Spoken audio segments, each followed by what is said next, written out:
Hello and welcome back to another episode of We Are Meant for More. Today, I have an amazing guest for you. I'm super excited about this. Welcome, Dani Rosenblad James. Yeah, Welcome. thanks for having me. Oh, our pleasure. So I'll tell the audience a little bit about you, and I'm going to read actually right from your bio because it's amazing. But Dani is a dynamic force inspiring through sustainable travel, writing. She's an international best-selling author. We'll talk more about that after for sure. And a mind-body coach. You're the founder of Misfit Wanderers, and you share a transformative power of nature alongside your roles as an author and sustainable travel expert. You guide others on a journey of holistic well being, drawing from your own experience and resilience overcoming a traumatic brain injury. So, really powerful story. And I'm really excited to dive into all of this. So, if you don't mind, would you start just to tell us a little bit about you?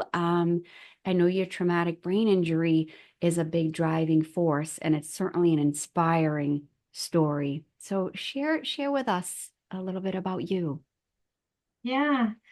So originally I'm from South Dakota, but nowadays I live in Sweden and have been for 7 years. Now, I didn't let a traumatic brain injury stop me from living. So I have a little 3-year-old that runs around like a little maniac. And it's been 10 years since my accident from the traumatic brain injury. Um, and as you know now, it's something that I've seen has inspired tons of people when I talk about it. And that's what gave me the drive to write the international bestseller because it's loosely based on my traumatic brain injury. And it also helped me realize that I can help other people out there. So I started becoming a mind and body coach as well. Fascinating. It's always amazing how the challenges can lead to something so great. So tell me, what is sustainable travel? I'm dying to Yeah. know. Yeah, yeah. Sustainable travel is where you're consciously traveling. So you maybe are going to be staying at a place and you research into the hotel or hostel or whatever it is to see that they're actually giving back to the community, or they're working on helping with nature, or they're doing something in some way to help. Um, and like sustainable travel, there's actually really simple, easy tips of tricks that you can do. And that's just like bringing reusable silverware with you or bringing a water bottle with you. So it's like just these little things that we kind of take for granted because it's like when you're traveling, you need to hydrate yourself. So why not bring your own water bottle instead of buying a plastic water bottle at a store? Because then it's just you're adding to the pile of garbage that we already have of all these plastics. So, yeah. Oh my gosh, thank you for clarifying that. That's so interesting and something that I know I don't really think about when I'm traveling. Yeah. So I appreciate that perspective on it. Huh. Yeah. Neat. Yeah, there's a few people that have talked to me and they're like, "Oh, because what they think of when it's sustainable travel, they think that, oh, you have to pay so much to give back and it's probably expensive." But it doesn't have to be because that's why I always mention like about the water bottle or just bring reusable silverware because it's just something simple that is easy just to really quickly pack and then you just have it with you. So then when you come to I don't know, a place where you're like, oh, I'm very thirsty, then if you're staying at a hotel or something, you can fill the water probably there, usually. Mhm. But yeah, it just makes it easy. Right. Oh, great. Thanks for sharing that. Yeah. So your story is fascinating, and you mentioned a traumatic brain injury about 10 years ago. Uh, do you mind telling us a little bit about that and what that journey looked like? Because I was curious if is there a defining like before and after brain injury? Is there a you Yeah. before and after? And kind of what that journey looked like for you going through it. Yeah, so 100%. I was a completely different person before the accident. And then afterwards, I mean, I had to overcome so much to get to like where I am today. But we'll go to the back to the past. And before the accident happened, I was just a party girl and I was not thinking about my future whatsoever. I was a weed farmer for 5 years. And I was actually driving back to California from South Dakota.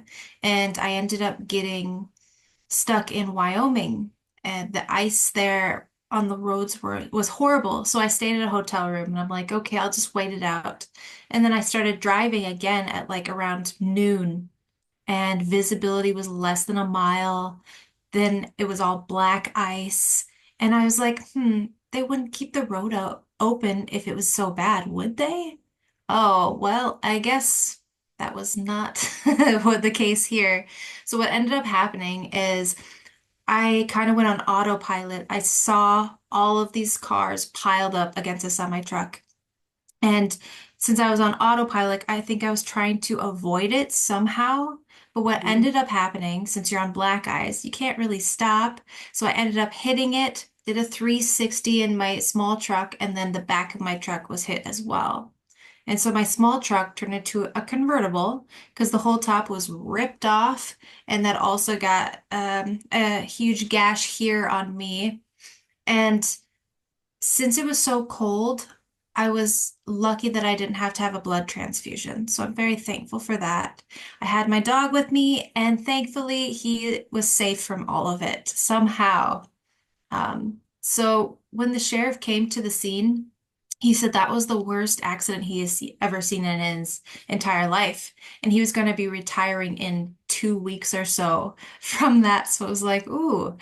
So he ended up having to call a helicopter to come get me because they couldn't take care of me in Wyoming. I had to go to Salt Lake City, Utah to go into the ICU there. They induced me in a coma. I was in ICU for 10 days. I finally came out of my coma 3 days in, and I just remember being foggy, not understanding what was going on, why I was there, or anything. And I just felt super lost. And then I just had this inner voice say, this is but a moment. And when I heard that, I realized I get to choose my path now. I get to choose what happens next. And since I had that voice in me, I realized that, you know, I don't have to be stuck in a bed for the rest of my life. I can make it as I see fit for me. And that was what really was a pivotal moment for me when I had that happen to me, because then I realized that the traumatic brain injury, it was a gift. It's kind of hard to say that, and not everyone will understand it, but I mean, where I was at that time, I had no place, like no future, no nothing going on for me. And I knew I was going down the wrong path, but it's like I was just caring about partying. But when the accident happened, then I had to reflect on myself and reflect within myself and figure out so much more. And like I had to relearn how to walk, use my brain. I had to work on getting my equilibrium back on track. Like it was hard, Mm. but it needed to be done. Wow, this is but a moment. Mhm. So, in those moments when you first realize you've had this accident, or when you realize how dire the situation is or the injuries, what do you say to yourself to actually stir up the courage to make decisions that are going to serve you moving forward? How do you do that in that moment? How do you think it happened for you? So when I got the this is but a moment in my head, that's when it clicked right away in my head, and I realized that, mm, okay, I'm the one that's making the decisions now, and I don't want to be stuck in a bed for the rest of my life. So I'm the only one that can make the decision what happens with me. Like no one else is gonna walk for me. So that's when I got the courage and I was started taking my life in my own hands. Plus, I also told the doctor that I didn't want any medication because I wanted to feel what my body could do and couldn't do. And I know that sounds crazy, but I was listening to my body and what it needed. And I also remembered that I was a person that I would overdo things if I didn't feel any pain, which would have caused further issues for me in the future. Mhm. And so I'm thankful that I followed what my body was saying. And in this same time frame, I I felt so frustrated and lost so much because it was like I was missing a piece of myself. And it took about 2 years before I finally started feeling like me again. But since I had that missing piece out of me, it made it easier for me to connect with my inner self. And I think it also made it easier for me to start healing myself and do the inner work and do all of this not so fun things to help heal yourself. That's really powerful. Um, to anybody listening, what I'm hearing is that no matter how um, brave a situation may feel, or how helpless we might feel, or if things feel really dark and challenging, those are moments that can be very pivotal. And if you make a decision, a committed decision as to how it's going to play out moving forward, it really can be life changing. Yeah. I Yeah, love and I it. think oh, sorry. No, you go. I and I think it's really good for us to remember that we have the choice. We always have the choice. And it sometimes does not look like it, but we do. And like my choice was I could have either stayed in bed and just been like, "Oh, woe is me, poor me," or I could get up and work on getting better. And of course, there are days where I stayed in bed because I was in so much pain. But I mean, I kept remembering that this wasn't my future. I wasn't going to be like this for the rest of my life. I can see my future self over there, and she's going on hikes, she's traveling, she's doing all these things I love. Which, by the way, she is now. Yeah. I love that you said you had to listen to your body and it was guiding you. And all too often, we don't do that. We get the messages or we get the signs from our body and we don't listen. Um, what would you say to the listeners about that? You're a mind body coach. So, what Mhm. does that look like? How can people begin to actually acknowledge their body and kind of work with their body? Yeah, that's a great question. So there are actually some really easy things that we can do. And like the first thing is asking yourself, "Oh, am I hungry?" Yeah, yeah, I am. Then go eat. Like that's just something super easy. And it's something that we take for granted because, you might get caught up in work and be like, oh, I'll eat later. Or, oh, what time is it? Oh, geez, it's already 6. Didn't even have lunch or something like that. But I mean, we have to have time for ourselves too. And then that's like our body trying to give us a heads up if you feel a little bit of you're starting to feel a little anxious or frustrated or grumpy or something. It's usually coming from something in our mind or in the body. And also another tip for our body is if you start getting a pain somewhere, it's good to be like, okay, body, I feel this. What does this mean? And then you just kind of sit on it. And usually you'll get an answer if you don't get too frustrated or impatient. And then you'll be like, ah, yes, that's what that's from. Because the outer pains and the things that we have happening on the outer of us, it actually comes from within. So it's a reflection of maybe you had a bad breakup or a fight with someone, and then you end up having a pain on the outer side, on your leg or somewhere. Then you can try to connect it, and you gotta be consistent with talking with yourself. And you could even do this by journaling too.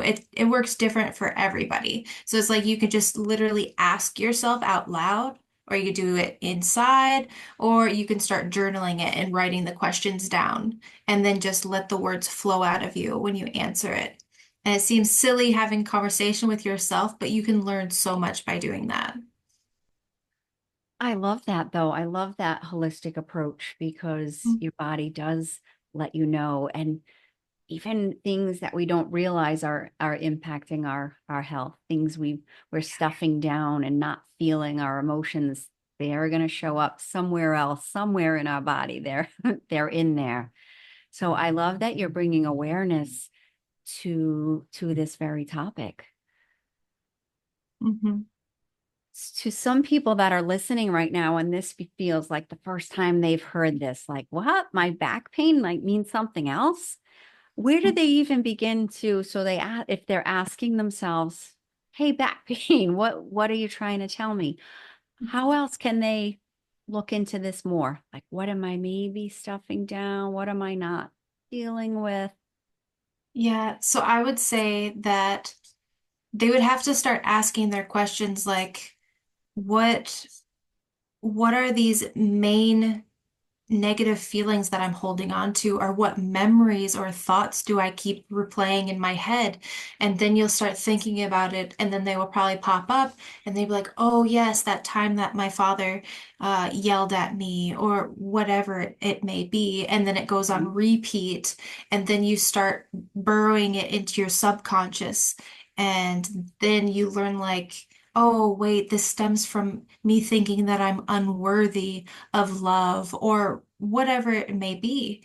And then you start piling up all of these beliefs and opinions of yourself that went into your subconscious. And then this is what can start creating the outer problems for you. So this could be even your environment. So it doesn't always have to be just your body. It's like what you surround yourself with and everything. Interesting. Yeah, I'm so fascinated by the subconscious mind and, Yes. over the years, everything that we've stored and how it just manifests itself in our reality. But the beautiful part that you mentioned already is that we have a choice and we can change how things play out moving forward. Um, so you're the founder of Misfit Wanders. Yeah. What is that? Tell us. Tell us more about it. Yeah, so Misfit Wanders is my travel blog. And as you know, it's about sustainable travel or eco-friendly travel. Mhm. Um, so my family and I, we've been on a lot of trips.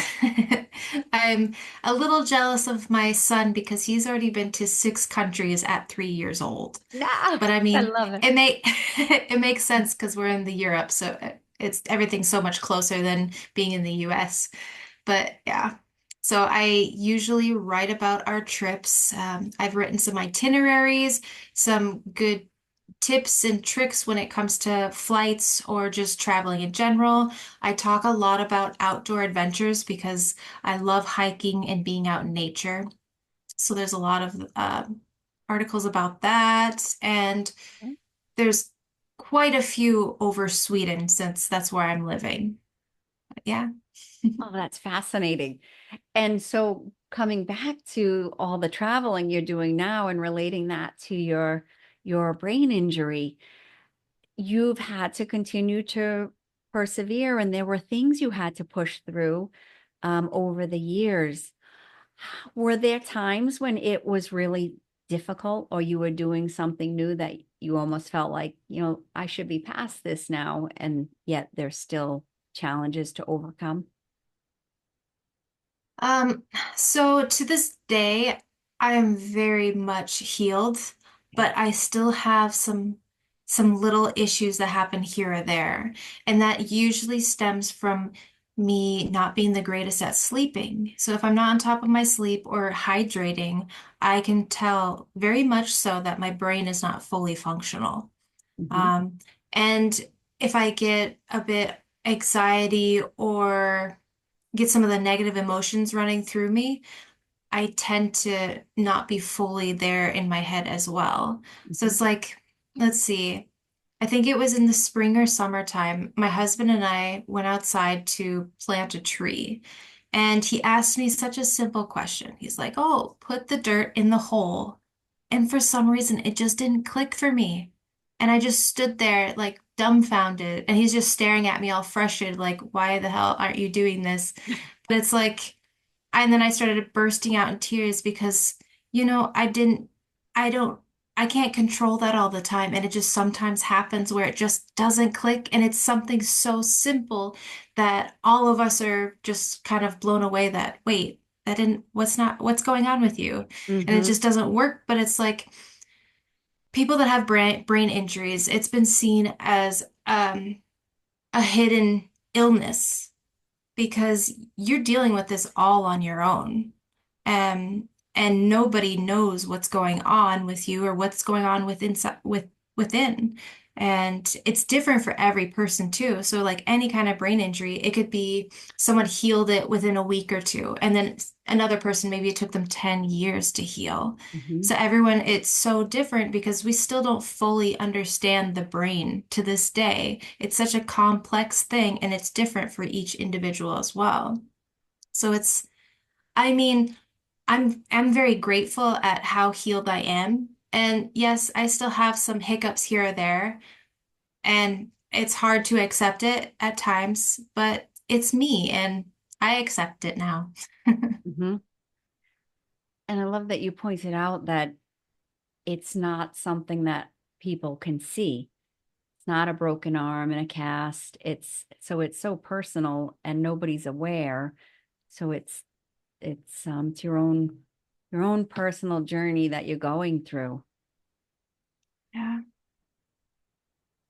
Yeah, Um, and it was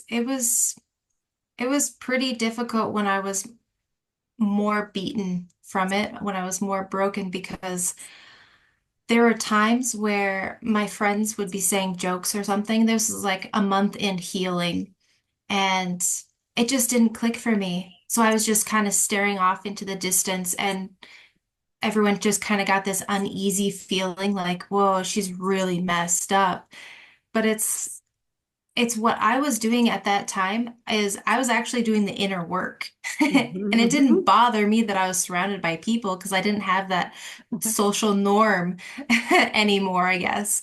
And so I was like, doing meditation, surrounded by people, doing this inner work, and everyone thought I was just cuckoo. Oh my gosh. Thank you for sharing all of that and just the difficult times. And I'm so happy that you're in this place now where you're doing amazing and you're living such a vibrant life and you have a 3-year-old and traveling and just sharing all of this. And what jumped out at me too is that, and this could apply to everybody, that it isn't just any one thing that you have to do to stay on top of your game and your self-mastery, but it's resting and hydrating and tending to yourself.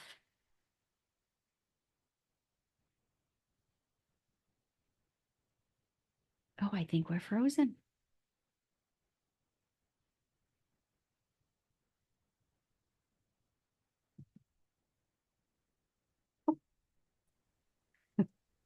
Sorry. That's okay. Lost the internet for a little bit. No, that was fast. You came right back. Phew. Um, yeah, I think we got the part there where we were just saying that I don't know exactly what it got, but I was just actually saying I love that it isn't just any one thing that you do to stay on top of your self mastery or your it's a number of things, just rest and hydration and exercise and nature. Um, what role can nature play in day-to-day life? How can we use nature, not use, how can we work with nature and have it just benefit us? Oh man, there's so many things. You can do the littlest thing as just go out in nature and just go on a walk.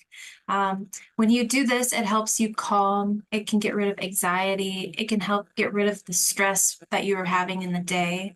And just doing that once a day, I think like 15 minutes or so can make a huge benefit for yourself. And it also helps, like, if you're dealing with any mental issues or you're dealing with some problems with the family or work or something like that, I would highly suggest to go out in nature and just be in nature. Just sit in it and be present. And just doing those little things like that, it helps tremendously. I love that. Just incorporating nature. It seems so simple, but yet, even for me, I don't do it often enough.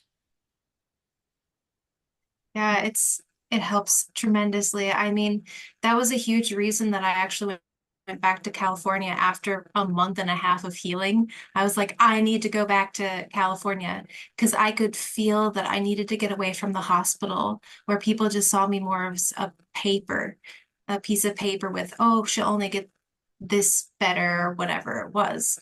And so I got a friend to drive me back to California. And that was the most painful drive I've ever done because Mhm. I could feel every bump, everything throughout my body. But once I got there, I was surrounded by the plants and I didn't have anyone judging me or looking at me in certain ways. I just had my dog, myself, my friend, and the plants. And that alone being out in that nature, I I felt so peaceful and it felt like I was getting healed just being around all that. Amazing. I love it. I love that. Such a beautiful reminder.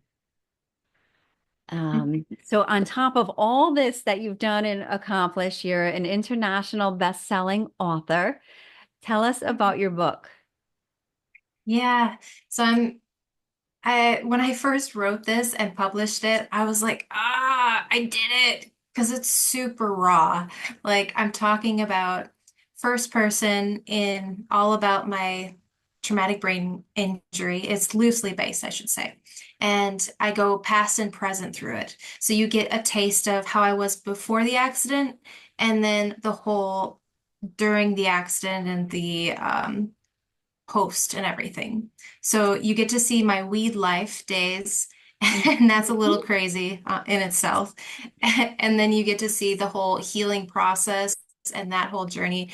And you get a look into my brain as well, like what I'm thinking about in my mind and some of the inner battles I had within as I was working on healing. And yeah, it's pretty brutal because I'm talking about emotions and my feelings throughout it. And it feels like I'm so vulnerable doing that, but I know that it's going to help so many people out there because then they'll relate with it in some way and just be like, wow, that's how I feel, or whatever they're going through. And that's definitely what I want to do is inspire as many people as I can. And thank you for that. Thank you for doing Mhm. that.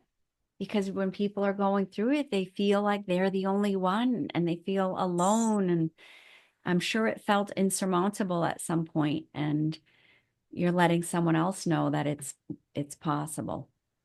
Yeah. Yeah, definitely. And I want them to see, because at the end of it, I'm pretty much talking about where I'm at nowadays. And I want them to see that there is a light at the end of the tunnel. It's it's Mhm. tough. It's hard being surrounded by all this darkness, but you're gonna get there and you're gonna get to that light and you're gonna be like, yes, look what I took on. Yes, and I love that not only is this you're the victor in this, it's like where you started and then what was could have been perceived as this awful, awful thing and held some people captive for the rest of their lives actually catapulted you in a whole different direction. And it turns out it's as you said, a gift. Yeah. Well, Thank and you. that also comes down to what we take it as too, because there's the law of polarity. And with that, there's an up and down, left, right, then there's the good and the bad. So it's like the way to use this to our advantage is to always see the good. And that doesn't mean that you're just ignoring the bad of it. It's just that you're looking for the good over the bad. So, Mhm. like for me, when I had the traumatic brain injury, yes, it was horrible and I was going through so much. And there were times where I was so full of all of it and just over it. But I knew where I was going to be that future self, and it wasn't in a bed for the rest of my life. And I mean, this is completely different when it comes to people with relationships and things like that. I know it's hard to take, but there is some good, there's silver linings somewhere there. It might take a few years or a very, very long time to finally see it, but it's there. And what's the point of holding on to the negativity anyways? I mean, that just brings you down. It's not serving anyone. So why not hold on to the good stuff and focus on getting more of that instead? Mhm. And what I wanted to point out to make sure everybody heard that part there, that you looked for the good. You Mm, consciously were looking for the good in the situation. And you also held the vision of how you were going to look or what you would be doing years down the yes. road. So powerful because where our focus goes, our energy flows, and we really create from that space. Oh my Definitely. gosh. Thank you so much for sharing this story. I know it's going to inspire so many people. If is there anything we haven't touched upon that you want to share with the listeners or any parting words for the listeners? Yeah. I would definitely have to say slow and steady wins the race. Mm. And when I say that, I'm saying, you cannot heal automatically or right away. It takes time. And that's physical, mental, emotional pains. You can't just heal these overnight. You got to do the work to make it happen, and you got to stay consistent. And slow and steady does win the race, because if you keep at it, you're going to get to where you want to get. Beautiful. Annie, thank you so much for being here today. We're so appreciative of you sharing your story. It's really inspiring. Yeah, thanks for having me here. And thank you to everybody that's listening today. And we'll see you next time on the We Are Meant for More podcast. Thank you.